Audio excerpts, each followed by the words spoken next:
Hey guys, welcome back. Go ahead, dim the lights, take a deep breath, maybe wrap yourself in that slightly too warm blanket that makes you feel like an ancient philosopher in a toga. Tonight, we're drifting back about 25 centuries to a time when sandals were fashionable, olive oil counted as skincare and lunch, and everyone in Athens thought they had something profound to say. This, my friends, is the story of ancient Greece and how a handful of loud, sunburnt men invented something called democracy, a concept so revolutionary that even now we pretend to understand it. So, settle in, let's get comfy, because tonight's going to be one of those long, drowsy voyages through marble ruins, tragic poets, and men who argued so hard about politics they accidentally invented philosophy. Let's start with the setting. The Greek world wasn't one big happy country. It was more like a collection of over-caffeinated city-states, tiny pockets of civilization sprinkled around the Aegean Sea, all convinced they were the main character. Athens, Sparta, Corinth, Thebes, each had their own way of doing things. Think of it as ancient Europe, but everyone's wearing linen and constantly complaining about tyranny. The terrain didn't help either. Mountains everywhere, making communication so bad it would make modern Wi-Fi look reliable. So instead of uniting under one government, they decided to just compete in wars and sports, in art, and occasionally in who could build the most impressive temple. And then, of course, there were the gods. Zeus, Athena, Apollo, the Olympian soap opera cast. They were like the Olympian Kardashians, famous, dramatic, and constantly interfering in human affairs. Everyone prayed to them, feared them, and then went right back to doing whatever they wanted anyway.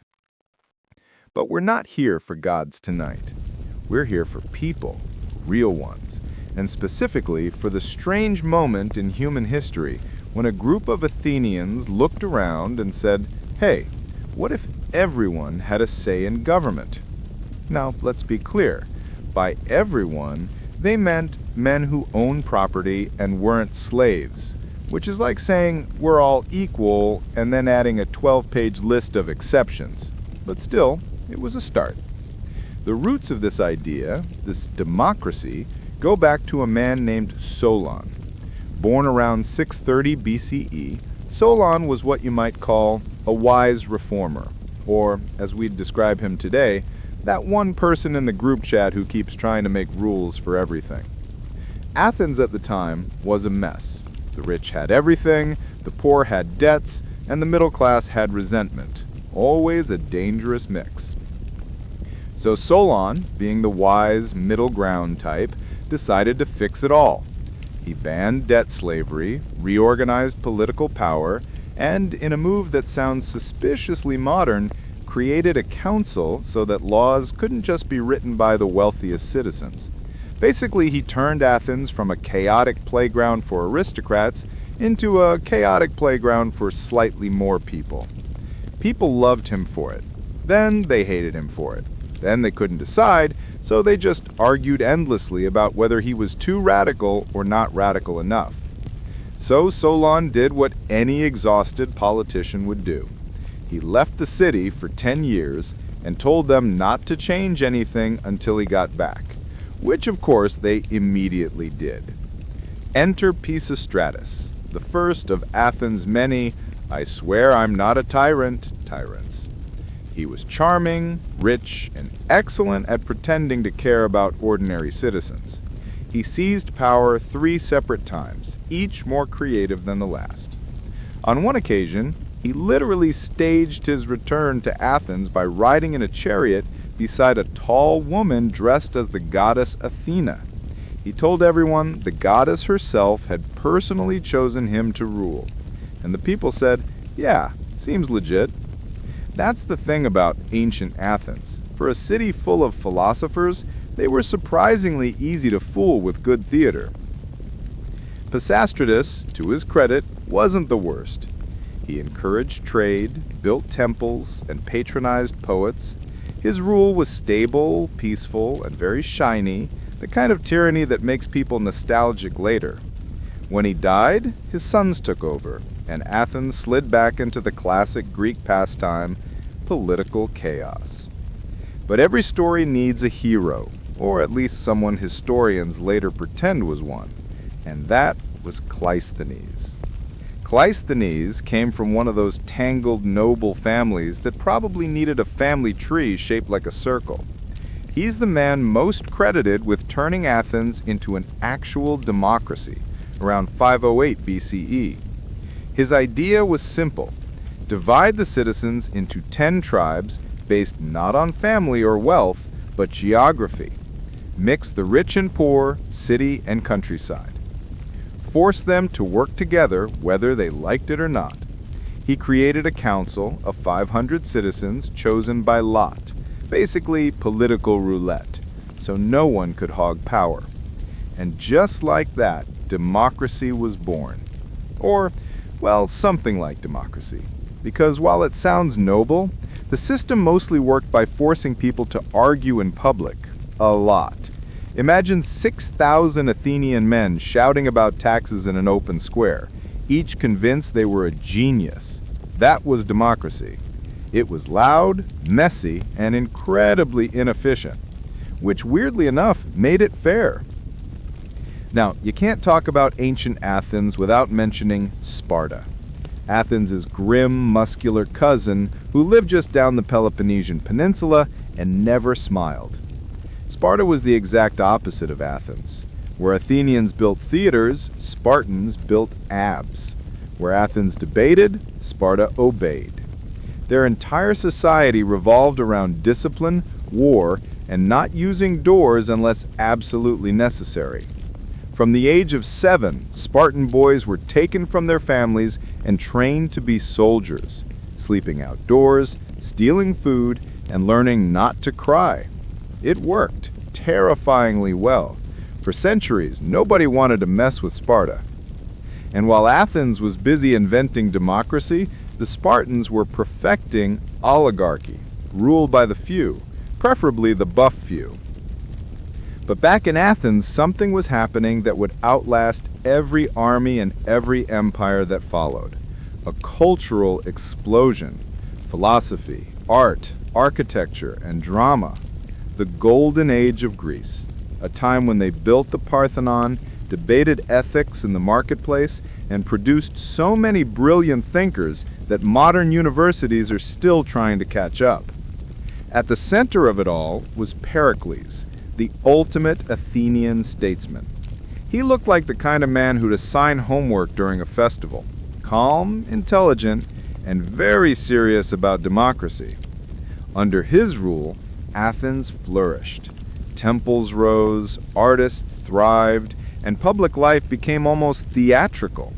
Citizens were paid to participate in government, which sounds suspiciously like the origin of modern bureaucracy. But here's the catch. For all its talk of freedom, Athenian democracy still relied on slaves, excluded women, and constantly waged wars on its neighbors, because apparently you can invent political equality and imperialism at the same time. Let's float over to another curious Athenian tradition, ostracism. Once a year, citizens could vote to exile anyone they thought was becoming too powerful. They'd scratch the person's name on a shard of pottery called an ostracon, and if you got too many votes, congratulations, you were banned from the city for 10 years. No trial, no argument, just 10 years to think about what you did.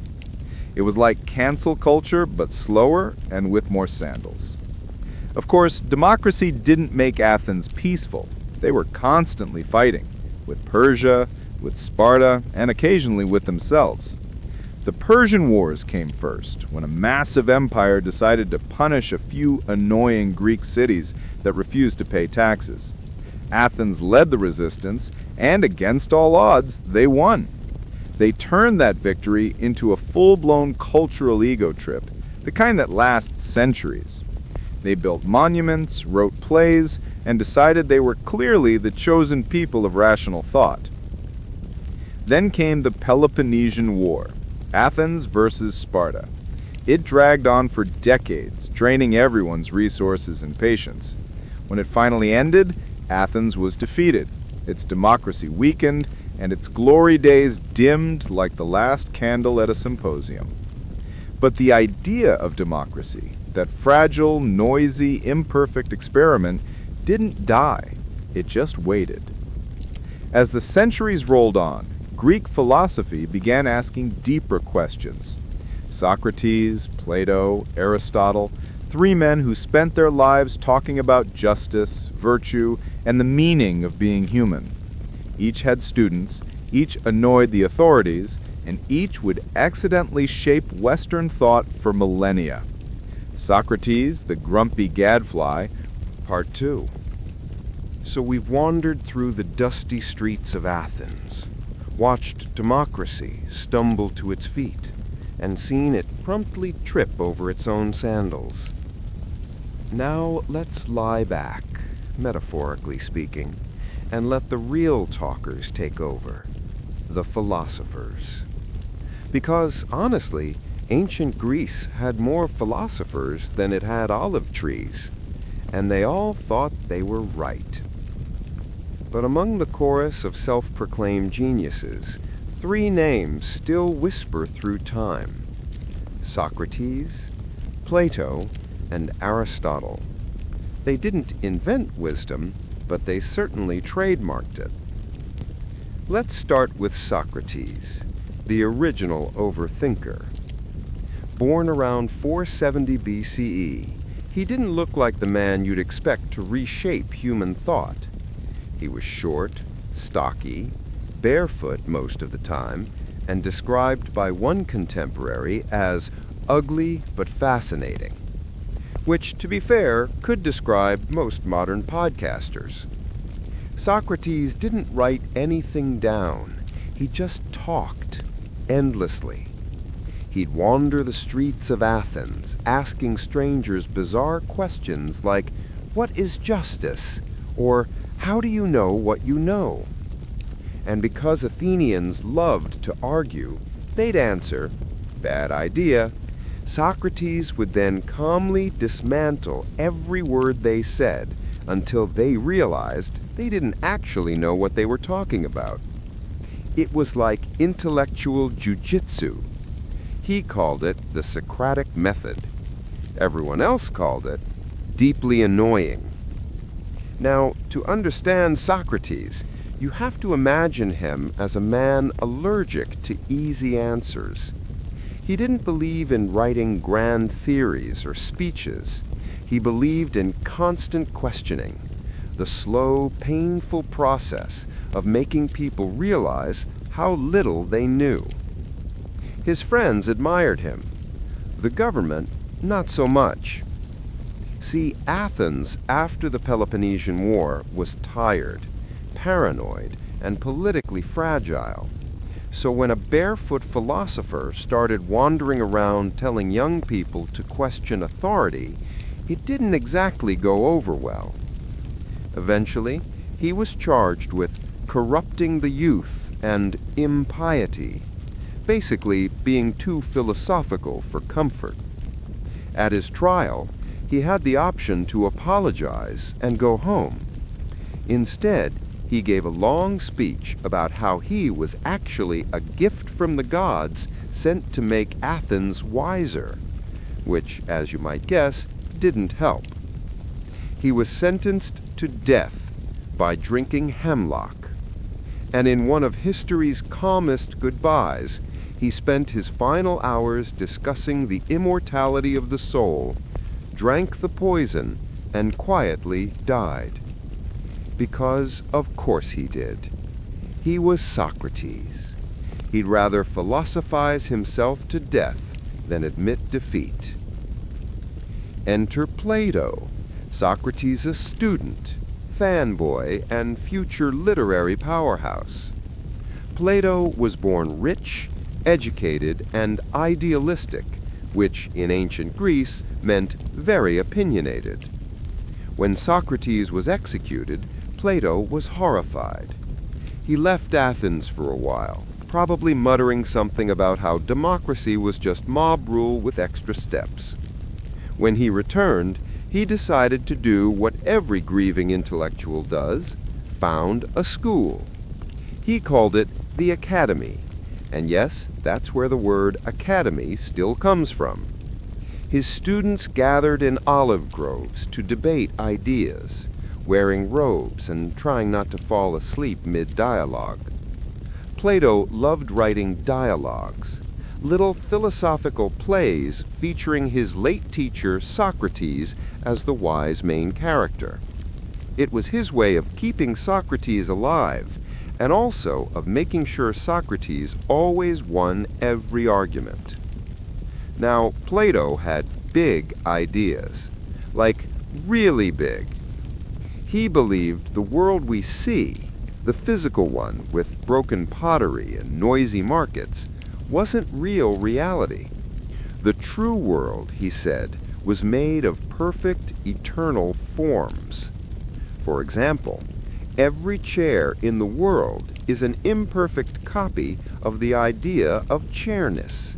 Same with beauty, justice, and virtue. Which sounds deep until you imagine Plato at a furniture store saying, "Yes, but is it truly a chair?" He also dreamed of the perfect government, led by philosopher kings, wise, rational men trained from birth to rule fairly and logically. Unfortunately, real humans rarely fit that description, so Plato's idea stayed theoretical. His most famous student? A man named Aristotle, who would later become the ultimate teacher's pet turned rebel. Aristotle joined Plato's academy at 17 and stayed there for about 20 years. He adored his teacher until he didn't. See, Aristotle was a realist. While Plato stared into the world of abstract ideals, Aristotle preferred to look at actual things: frogs, stars, politics, human behavior. If something existed, he wanted to categorize it, label it, and figure out how it worked. He was like the encyclopedia before encyclopedias existed. Aristotle eventually left Athens and became a tutor to a rather ambitious teenager named Alexander of Macedon. Yes, that Alexander. Imagine having Aristotle as your homeschool teacher. Under his guidance, young Alexander learned philosophy, science, and probably how to overthink world domination. So when he later became Alexander the Great, conquering most of the known world, you could argue Aristotle's lessons went a little too well. But Aristotle's real legacy was his mind. He wrote on everything: ethics, logic, politics, biology, poetry, meteorology, even sleep, which frankly makes him perfect for tonight's theme.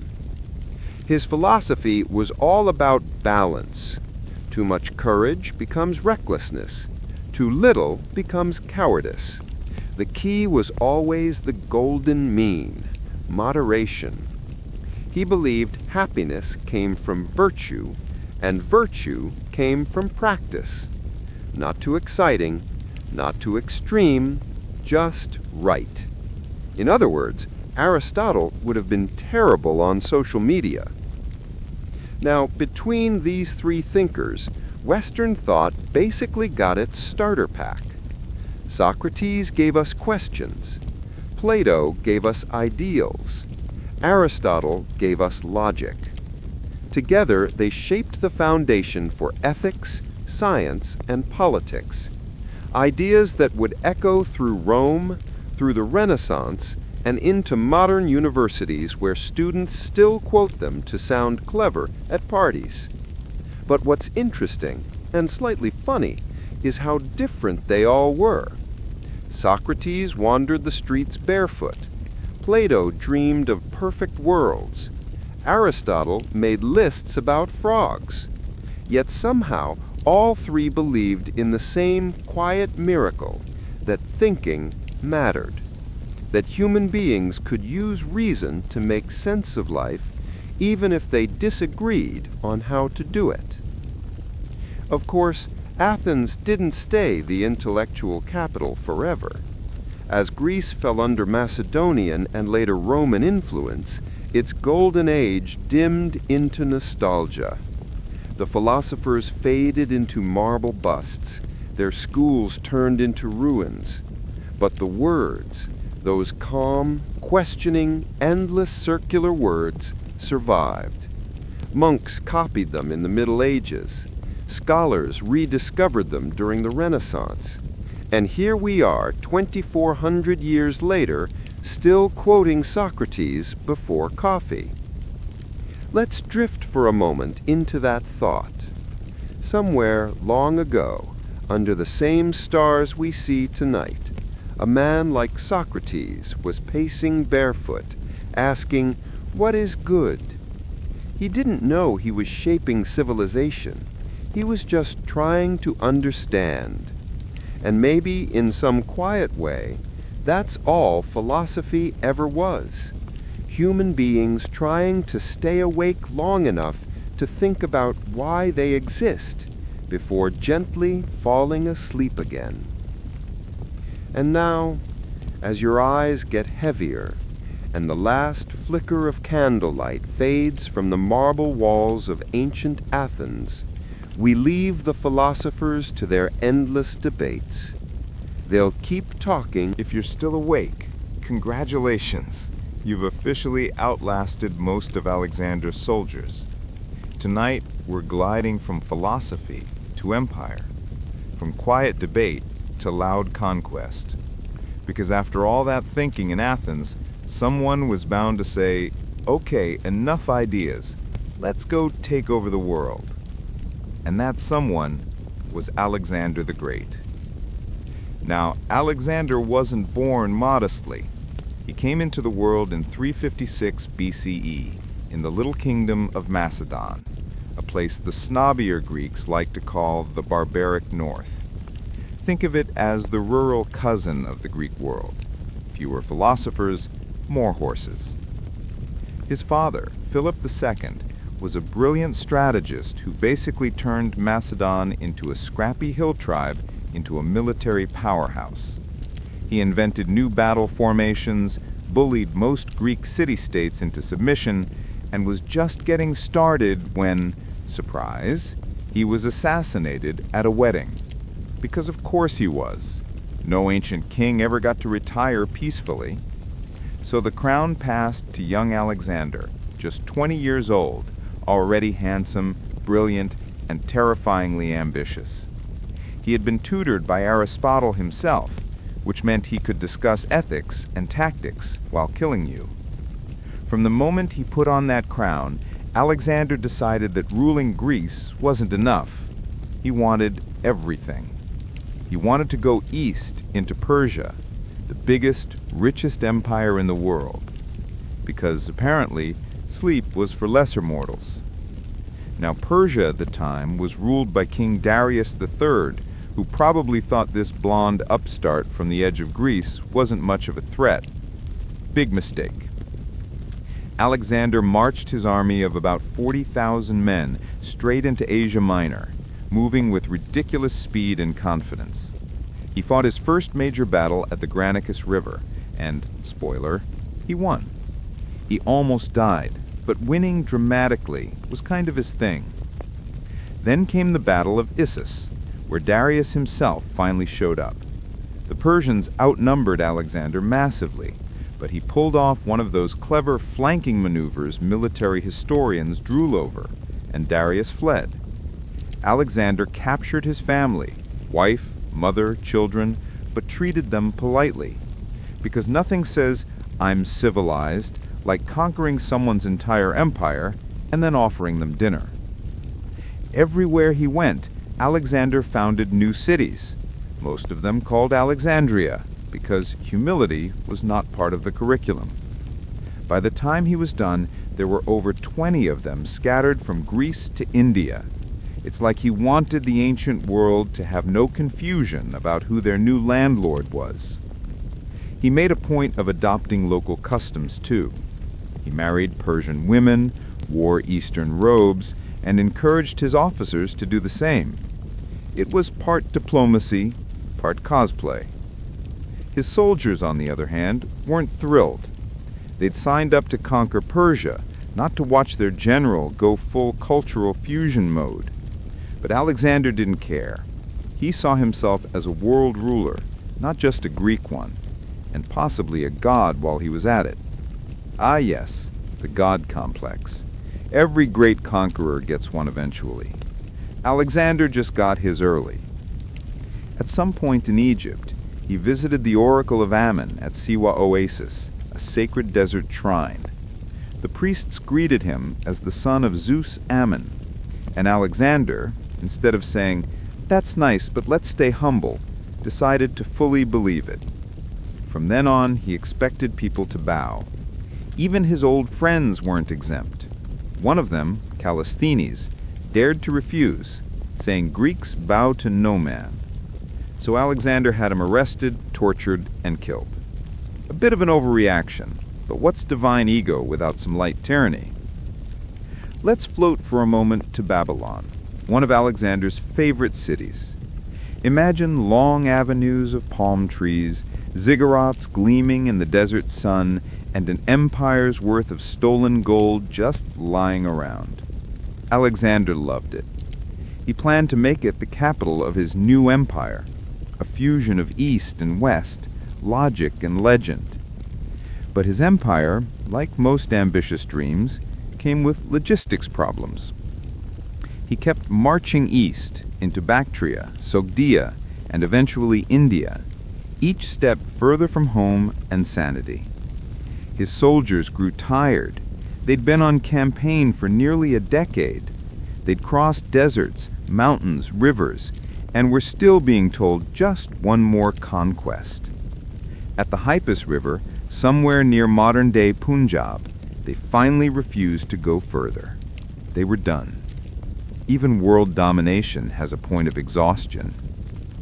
Alexander sulked, as conquerors do, and turned back.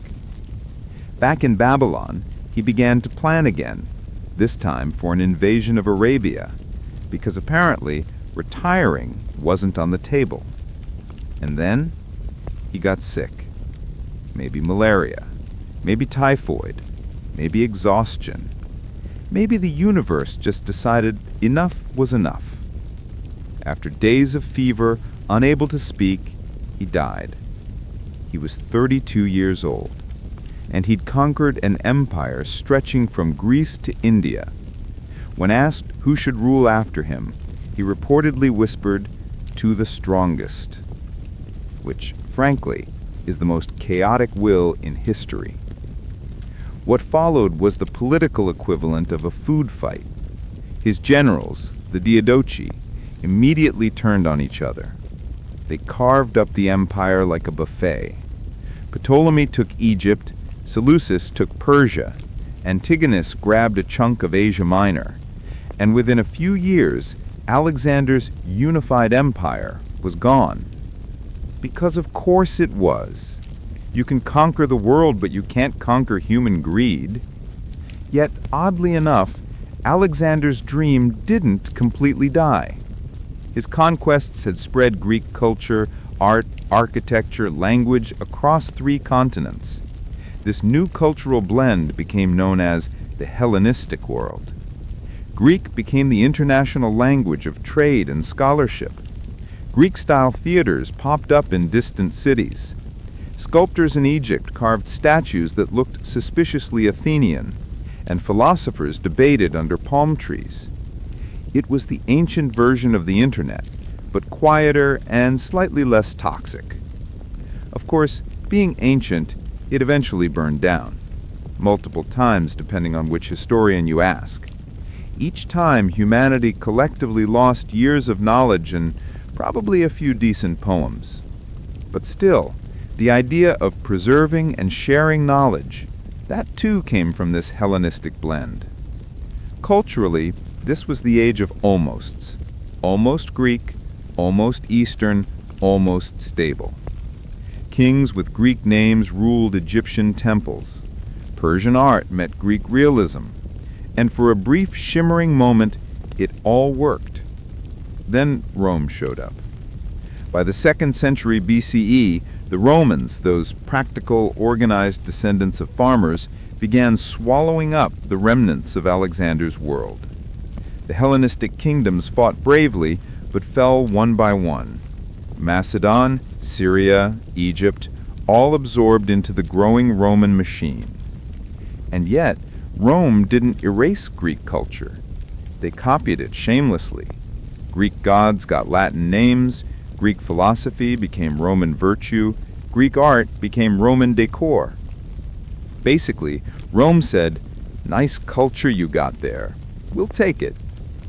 And that, strangely enough, was Alexander's true victory. Not the empire that collapsed before his body went cold, but the idea that the world could be connected by trade, by art, by shared ideas. His empire may have been dust, but his influence, that strange, shimmering Greek-Persian hybrid, lingered. So the next time someone tells you history moves in straight lines, remember Alexander, the man who tried to conquer the world, ended up conquering culture instead, and still died before he could finish unpacking. As the night deepens, you can almost imagine him, a young man in shining armor, staring east across endless sands, still dreaming of one more world to take. But the stars are fading, and the empire is asleep. Or if you've been listening from the beginning, congratulations! You've made it this far into ancient Greek chaos without falling asleep, or deciding to start a new series on the Tudors. Tonight, we're going to drift deeper into the slightly tragic, slightly ironic story of how the world's first democracy managed to punch itself in the face, repeatedly, and call it politics. So, picture Athens at its absolute peak, marble everywhere, statues of gods so perfect they made mortals feel bad about their bone structure, philosophers walking around muttering about forms and virtue. And then there's Sparta, muscular, minimalistic, and allergic to luxury. One loved art, debate, and empire, the other loved discipline, silence, and stabbing people with spears. Naturally, these two could not coexist peacefully for long. This whole mess is known as the Peloponnesian War, and it's basically the ancient world's equivalent of a very long breakup, except instead of throwing plates, they threw javelins. Athens, the drama queen of the Aegean. Athens at this point was the self-proclaimed school of Greece. They were rich, confident, and constantly reminding everyone that they invented democracy. Their navy ruled the seas, their philosophers ruled the mind, and their sculptors, well, they made everyone look way buffer than they really were. Under Pericles, Athens had built the Parthenon, a temple so expensive it practically screamed, "We're not overcompensating, you are." But Pericles was more than just a statesman. He was the golden boy of Athenian politics, calm and clever, with a voice like marble, smooth, unyielding, and slightly smug. Unfortunately, even golden ages have expiration dates. Sparta, the stoic neighbor who finally snaps. Sparta, meanwhile, had been watching Athens like a grumpy roommate tired of hearing them brag. While Athens talked about freedom and democracy, Sparta ran a tight military oligarchy. 2 kings, a council of elders, and a population of enslaved helots who did all the boring stuff like farming and not being citizens. To the Spartans, Athenian democracy looked like chaos wrapped in hubris. People actually voted on things, loudly, all the time. The idea of letting commoners decide state policy was, frankly, horrifying. And so, when Athens began using its naval empire to bully other Greek city-states into joining the Delian League, basically NATO but with more statues, Sparta decided it was time for an intervention. The war begins. Spoiler, it will last forever. In 431 BCE, the first sparks flew. Corinth got mad at Athens for interfering with its trade, Sparta jumped in to defend Corinth, and suddenly, half of Greece was at war with the other half. Athens thought Athens would win easily. After all, they had the sea, so he ordered everyone in the countryside to move inside the city walls and let the Athenian navy do the fighting. Brilliant idea. Except he forgot to account for one small detail: plague. When you cram hundreds of thousands of people into a walled city with limited sanitation, bad things happen. The plague hit Athens like an angry god, killing about a third of the population, including, you guessed it, Pericles himself. Democracy, it turns out, doesn't do well with pandemics. Post-Pericles chaos. Democracy gets weird. After Pericles died, Athens went through leaders like sandals. Some wanted peace, others wanted glory, and all of them seemed allergic to common sense. One standout was Alcibiades, the rock star of ancient Greece. He was handsome, brilliant, wildly ambitious, and deeply untrustworthy. Imagine if Alexander the Great and a reality TV star had a baby. Alcibiades convinced Athens to invade Sicily because apparently conquering an island hundreds of miles away during an ongoing war sounded like a good idea. Spoiler, it was not. The Sicilian expedition was a disaster.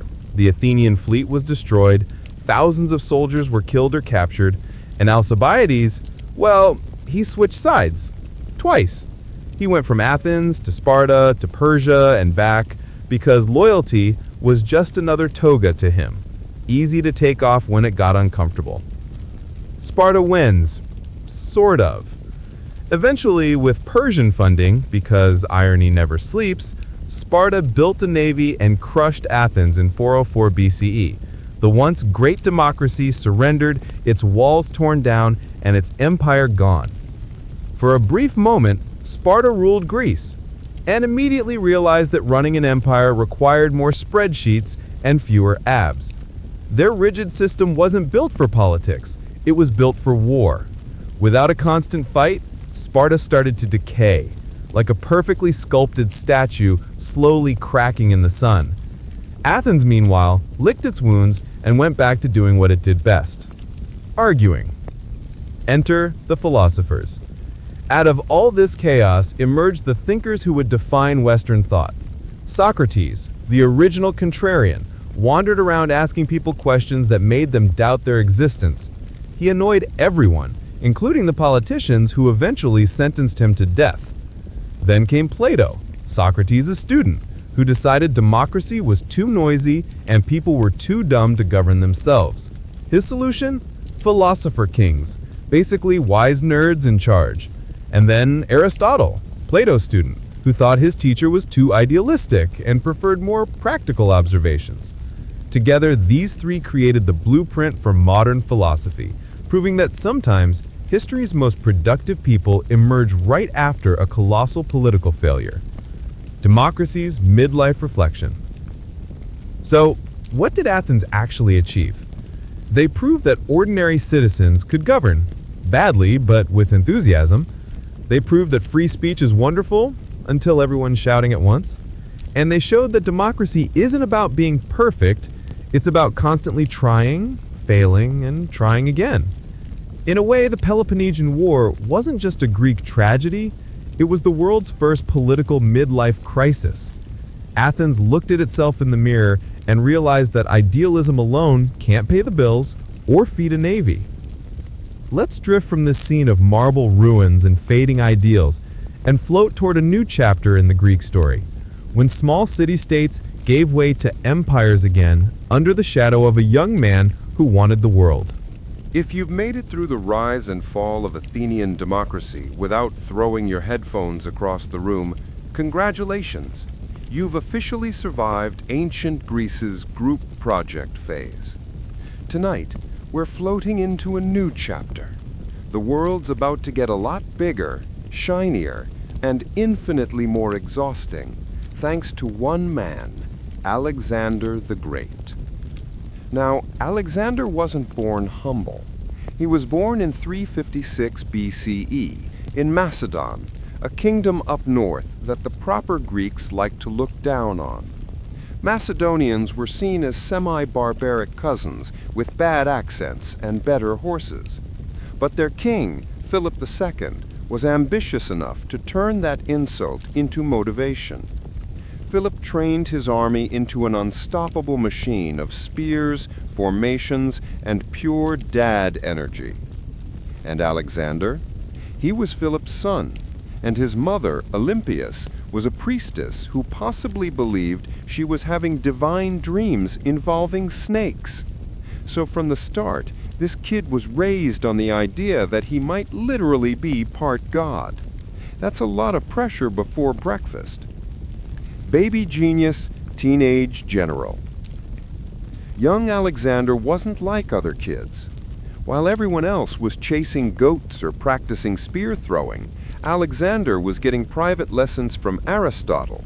Yes, that Aristotle. Philosopher, scientist, and part-time babysitter of royal prodigies.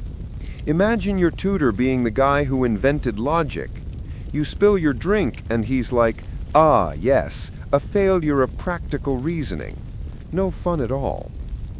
Under Aristotle, Alexander learned philosophy, politics, and how to believe that Greeks were naturally superior to everyone else, which, spoiler, would shape his life decisions dramatically. By his teens, Alexander was already showing signs of being a little intense. At 16, he commanded his first army and won. At 18, he led cavalry at the Battle of Charonea and helped his dad crush the Greeks once and for all. That's right, Athens and Thebes were now under Macedonian control, led by the same people they once called hillbillies. Daddy issues and the throne. Then came the awkward part. Philip got remarried to a much younger woman, and suddenly Alexander's claim to the throne didn't look so secure. Olympias, his mother, definitely didn't take it well. Family dinners were tense. Things escalated when Philip was assassinated, probably by one of his own guards, in 336 BCE. Theories abound, of course. Political rivals, jealous wives, overdramatic relatives, basically the usual royal mix. Alexander, just 20 years old, became king overnight, and immediately decided to take over the world, because grief processing wasn't really a thing back then. The Persian problem? At that time, the Persian Empire was the biggest and richest in the world, vast, glittering, and slightly overconfident. Alexander saw it as a challenge, also as a convenient way to distract his restless army and unify Greece under his leadership. He crossed the Hellespont in 334 BCE with around 40,000 men, which sounds like a lot until you remember that Persia had millions. His first stop was Troy, where he supposedly visited the tomb of Achilles, his childhood hero. According to some accounts, he even ran around naked to honor him, because of course he did. Nothing says respect like public nudity and existential admiration. Conquest in slow motion. From there, the conquest began. Granicus, Issus, Gaugamela. Each battle was another step toward turning Alexander into a living legend. His strategy was fast, flexible, and terrifyingly effective. He led from the front, which was great for morale and terrible for anyone who valued self-preservation. He defeated Darius III, the Persian king, multiple times, and every time Darius ran away just a little faster. It became a pattern. Darius would flee, Alexander would chase, and the empire would crumble behind them. But Alexander didn't stop there. He started seeing himself as something more than human. His men called him Alexander the Great. He, in turn, started calling himself the son of Zeus Ammon, a title that sounds impressive until you remember it's basically saying, "My dad is God." Egypt, the calm before the ambition. When Alexander reached Egypt, the locals greeted him like a liberator, because frankly, anyone not Persian looked like an upgrade. He founded Alexandria, because when you're conquering continents, you might as well name cities after yourself like custom trophies. He visited the oracle at Siwa Oasis, which supposedly confirmed that he was indeed divine. Nobody recorded the exact conversation, but we can imagine something like, "Am I the son of Zeus?" The oracle, "Sure." Alexander, "Perfect. I knew it." From that point, he was fully committed to his world domination arc. Into Persia and beyond. After Egypt came the final showdown with Darius at Gaugamela in 331 BCE. The odds were ridiculous. Alexander was outnumbered at least 5-1. But he won anyway, because his tactics were brilliant and his enemies underestimated just how stubborn he was. Darius fled once again, only to be betrayed and killed by his own men. When Alexander found his body, he was furious. Apparently, only he was allowed to defeat Darius. It's like watching someone ruin your boss battle before you finish the cutscene. Now, Alexander was officially ruler of the largest empire the world had ever seen. Greece, Egypt, Persia, all under one exhausted, overconfident 20-something who refused to sleep. The march east, because why stop now? Most people would have retired, built a palace, and hosted philosophical dinner parties. Not Alexander. He looked at his map and thought, there's still some blank space over there. So he marched into India. There he faced the formidable King Porus, who rode into battle on an elephant, a new and deeply confusing experience for Greek soldiers. The fight was brutal, muddy, and exhausting. Alexander won, of course, but even his army had had enough. After years of endless conquest, death, and speeches about destiny, his men finally mutinied. They wanted to go home. Alexander sulked, threw a few tantrums, and then reluctantly turned back. By the time he got back to Babylon, Alexander was only 32 years old. His empire stretched from Greece to India. He was rich, worshipped, and incredibly lonely. His close friends were dead or distant. His health was deteriorating, and his drinking habits were, let's say, ambitious. In 323 BCE, after a night of heavy drinking and maybe a fever, he died. Just like that. No dramatic final speech, no epic duel, just a slow fade-out of history's most overachieving man. The empire immediately fell apart, of course. His generals, known as the Diadochi, tore it to pieces like hyenas over a banquet. Within a few decades, the great empire of Alexander was gone, replaced by smaller kingdoms run by men who all claimed to be the next him. And yet, Alexander's influence didn't fade. Greek language, art, and culture spread across the known world, from the Mediterranean to the edges of India. Cities named after him became centers of learning. His image became mythic. He became the dream of conquerors for centuries to come. Even Napoleon tried to copy his haircut. But for all his brilliance, Alexander's life reads like one long insomnia episode, fueled by ambition, divine delusion, and caffeine energy before caffeine existed. Let's drift now from the burning horizons of his conquests to the calm that followed, a fractured world held together by language, art, and the faint echo of Greek philosophy. Because empires die, but ideas, well, tend to be more stubborn. You've made it through Athens, Sparta, and Alexander's world tour of overachievement. Now we're entering what I like to call the after-party phase of Greek history, the Hellenistic era. Picture this. Alexander the Great has just died at the ripe old age of 32, his body barely cold, and already his generals are looking at each other like guests at a wedding, wondering who gets to take home the cake.